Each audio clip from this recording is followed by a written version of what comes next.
Assalamu alaykum wa rahmatullahi wa barakatuh. Qu'Allah vous accorde sa miséricorde en ce mois sacré. Que ce Ramadan soit un mois de purification, de bénédiction et de rapprochement avec Allah. Puisse-t-il exaucer vos prières, pardonner vos péchés et remplir votre cœur de paix et de lumière. Ramadan Moubarak. As-tu déjà ressenti cette étrange sensation que quelque chose d'immense t'attend, mais que tu ne sais pas comment l'atteindre? Ces 5 derniers jours du Ramadan ne sont pas comme les autres. Ce sont des nuits bénies, des instants où les portes du ciel s'ouvrent, où les larmes des repentants sont exaucées. Et si je te disais qu'il existe un secret, une pratique si puissante qu'elle peut bouleverser ton destin pour toujours? Silence de 2 secondes, puis verset coranique apparaît à l'écran. Par l'aube et par les 10 nuits. Sourate Al-Fajr, 1 à 2. Le pouvoir des 5 derniers. Nuit, imagine un instant, l'obscurité de la nuit enveloppe le monde et un homme, seul dans son silence, fixe le plafond. Ses pensées tourbillonnent. Les erreurs du passé, les occasions manquées, les fautes qu'il aurait voulu éviter. Son cœur est lourd, comme si une montagne pesait sur sa poitrine. Chaque soir, il se pose la même question. Est-ce que ma vie changera un jour? Puis un jour, il entend parler des dernières nuits du Ramadan. Ces nuits particulières, mystérieuses, où l'invisible touche le visible, où les cœurs se transforment et les destins se redessinent. Il apprend que ces nuits sont chères au prophète Muhammad, qu'il les passait en prière, en invocation et en acte de générosité. Le prophète savait qu'en elle se cachait un trésor inestimable, Laylat al-Qadr, la nuit qui vaut plus que 1000 mois. Un souffle d'espoir. L'histoire d'un jeune homme Abu Huraira, qu'Allah l'agrée, rapporte cette parole du messager d'Allah. Cherchez Laylat al-Qadr parmi les nuits impaires des 10 derniers jours du Ramadan. Bukhari. Dans un village modeste, un jeune homme se débat avec la pauvreté. Ses jours sont une lutte incessante, ses nuits un tourment silencieux. Mais un jour, il entend parler de ces nuits bénies. L'espoir renaît en lui. Peut-être qu'en cette période, sa vie peut changer. Peut-être qu'Allah lui réserve quelque chose d'inattendu. Alors, chaque nuit impaire, il se lève. Il prie avec ferveur, il pleure devant son Seigneur, il implore avec un cœur brisé. Les larmes coulent sur ses joues, mêlant douleur et espoir. Il ne sait pas si ses invocations seront exaucées, mais il continue parce qu'il croit. Les jours passent, puis les mois. Et soudain, une opportunité se présente à lui. Un travail inespéré, une rencontre providentielle, un destin qui bascule. Son humble maison devient un foyer paisible, ses soucis financiers s'effacent peu à peu. Il réalise alors que son engagement durant ces nuits ne l'a jamais quitté. Ses prières ont été entendues, et son destin, entre les mains d'Allah, s'est illuminé. Walhamdulillah. Et toi, qu'attends-tu de ces nuits? Quelle douleur gardes-tu au fond de ton âme, que seul Allah peut guérir?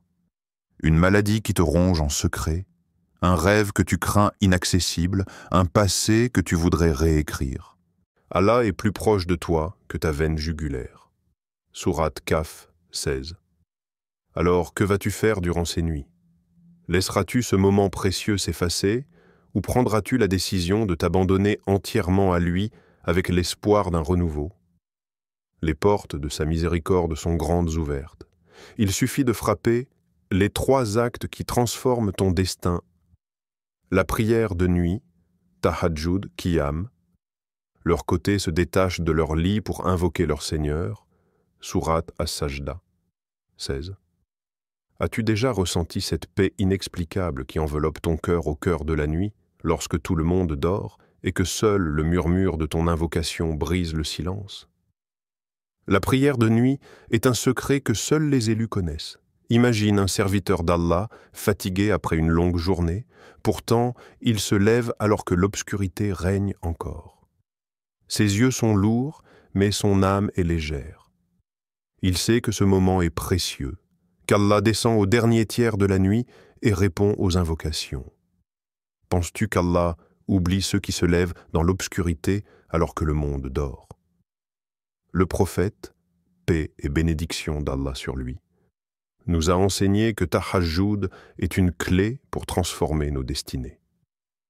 Il y a ceux qui pleurent leurs épreuves, et il y a ceux qui, à genoux dans la nuit, façonnent leur avenir par des supplications sincères.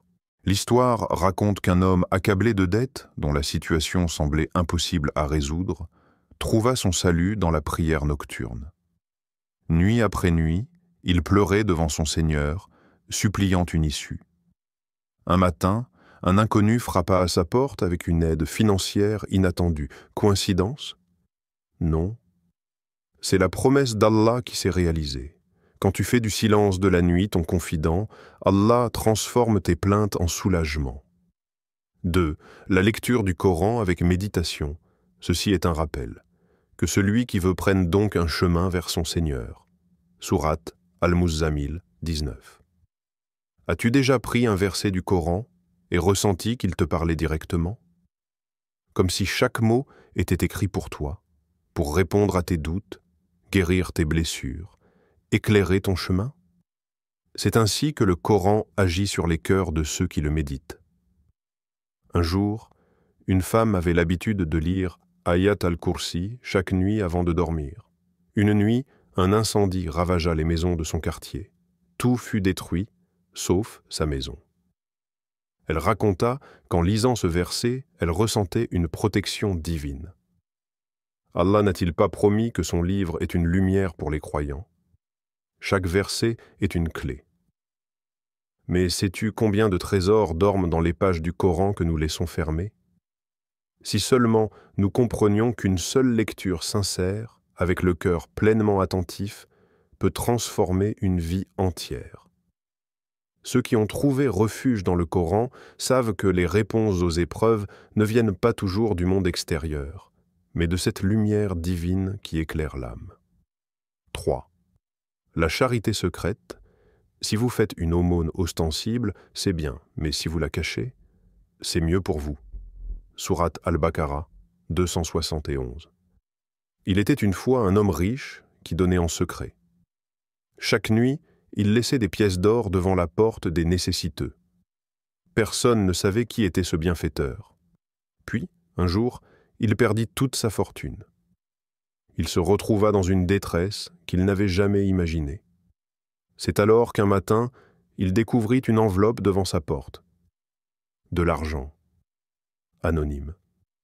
Comme il l'avait fait pour les autres. Subhanallah. Allah ne laisse jamais un bienfait se perdre. Tout ce que tu donnes, il te le rend, parfois d'une manière que tu n'aurais jamais imaginée. Donner en secret est un acte d'une pureté incomparable, car il ne cherche ni reconnaissance ni remerciement. C'est un pacte entre toi et Allah.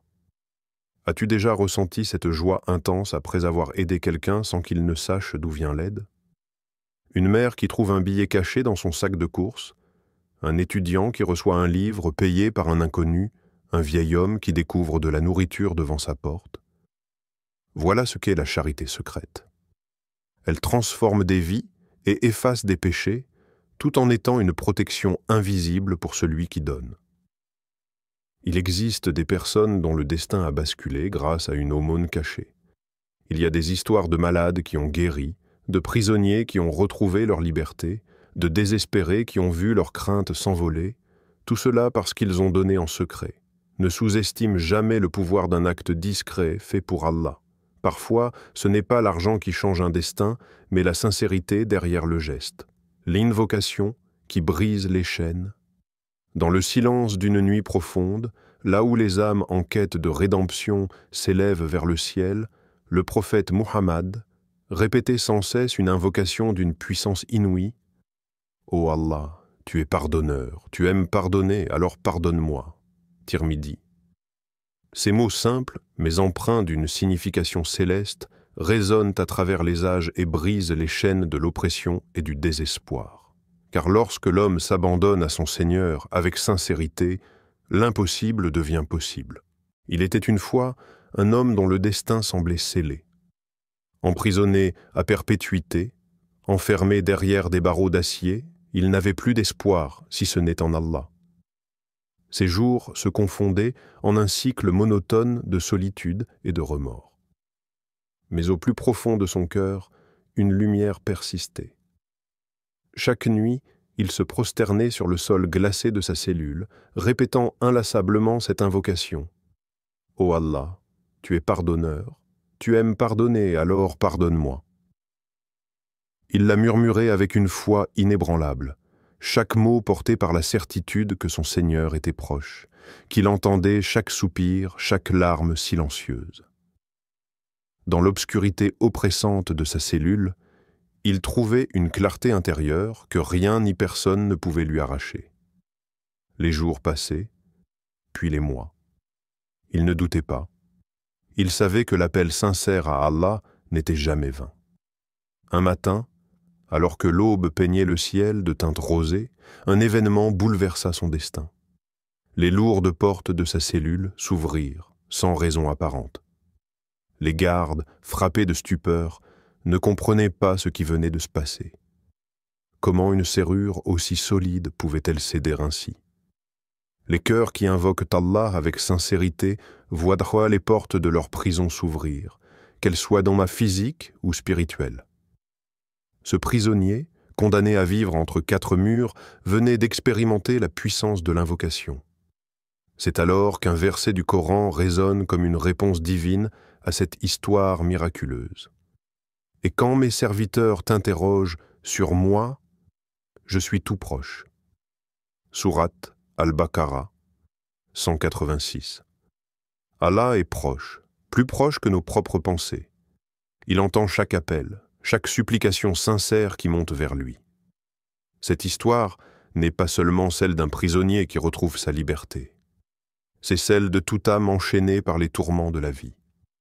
Nous avons tous des chaînes qui nous retiennent. La peur, le doute, le regret.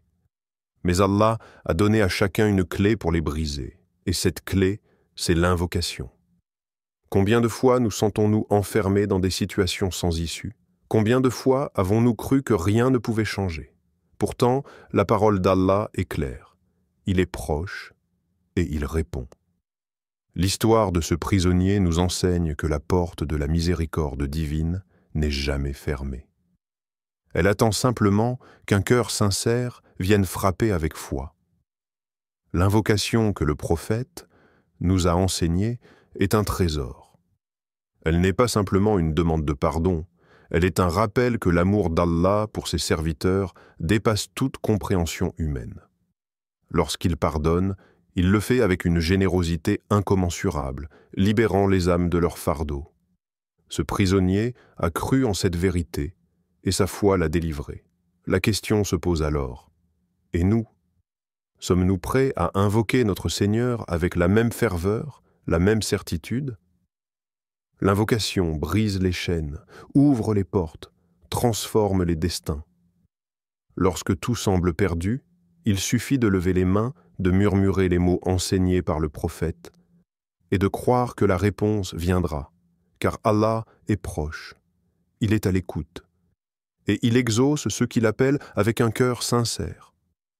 Ces 5 nuits sont ton billet pour un nouveau départ. Ne les gâche pas. Demain, tu pourrais te réveiller et tout aura changé.